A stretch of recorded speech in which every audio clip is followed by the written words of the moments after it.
Hi guys, നിങ്ങൾ ഈ fruit കഴിച്ചിട്ടുണ്ടോ? ഫ്രണ്ട്സ്, ഞാൻ എൻ്റെ ലൈഫിൽ ആദ്യമായിട്ടാണ് കേട്ടോ ഈ ഫ്രൂട്ട് കട്ട് ചെയ്ത് കഴിക്കാനായിട്ട് പോകുന്നത്. അപ്പോൾ ഈ ഫ്രൂട്ടിൻ്റെ ടേസ്റ്റൊന്നും എനിക്കറിയത്തില്ല. ഇതിൻ്റെ പേരാണ് റംബൂട്ടാൻ. അപ്പോൾ ഞാൻ ഇത് കട്ട് ചെയ്തിട്ട് ആദ്യം ഒരു ബൈറ്റ് വായിൽ വെച്ചപ്പോണ്ടല്ലോ ഫ്രണ്ട്സ്, നാടോടിക്കാറ്റിലെ ദാസനെയും വിജനെയും ആ ഓർമ്മയാണ് എനിക്ക് വന്നത്. എനിക്ക് ഈ ബുദ്ധി നേരത്തെ എന്തേ തോന്നാത്തത് വിജയാ?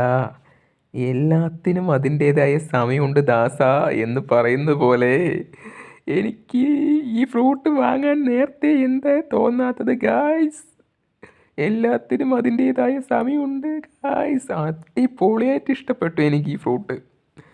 നമ്മൾ ഫ്രൂട്ടിൽ ഈ ആപ്പിൾ, മുന്തിരി, ഓറഞ്ച്, ബാക്കിയുള്ള എല്ലാ ഫ്രൂട്ടും നമ്മൾ ട്രൈ ചെയ്തിട്ടുണ്ടെങ്കിലും അതൊക്കെ വെച്ച് നോക്കുമ്പോൾ എനിക്ക് ഭയങ്കരമായിട്ട് ഇഷ്ടപ്പെട്ടു ഫ്രണ്ട്സ്. എന്താണെന്നറിയില്ല, ഇതിൻ്റെ ടേസ്റ്റ് ഒരു പടി മുന്നിലാണ് നിൽക്കുന്നത്. ഞാൻ ടേസ്റ്റ് വൈസിൽ ചിലപ്പോൾ ലോ ആയിരിക്കും, നമുക്ക് ഇഷ്ടപ്പെടത്തില്ല എന്ന് കൊണ്ടാണ് വാങ്ങിക്കാൻ മടിച്ചത്. പക്ഷേ ഇത് നമ്മൾ കട്ട് ചെയ്ത് കഴിച്ചപ്പോഴുണ്ടല്ലോ ഫ്രണ്ട്സ്, ഒരു രക്ഷയില്ല എനിക്ക് പറയാനായിട്ട്. നിങ്ങൾ ഒരു തവണ ഈ ഫ്രൂട്ട് വാങ്ങിച്ചു കഴിഞ്ഞാൽ പിന്നെ നിങ്ങൾ കണ്ടിന്യൂസ് ആയിട്ട് ഈ ഫ്രൂട്ട് വാങ്ങിച്ചു കഴിക്കും. അത്രയ്ക്ക് നിങ്ങൾക്ക് ഇഷ്ടപ്പെടും ഫ്രണ്ട്സ്. അപ്പോൾ അത്രയേ ഉള്ളൂ. ബൈ.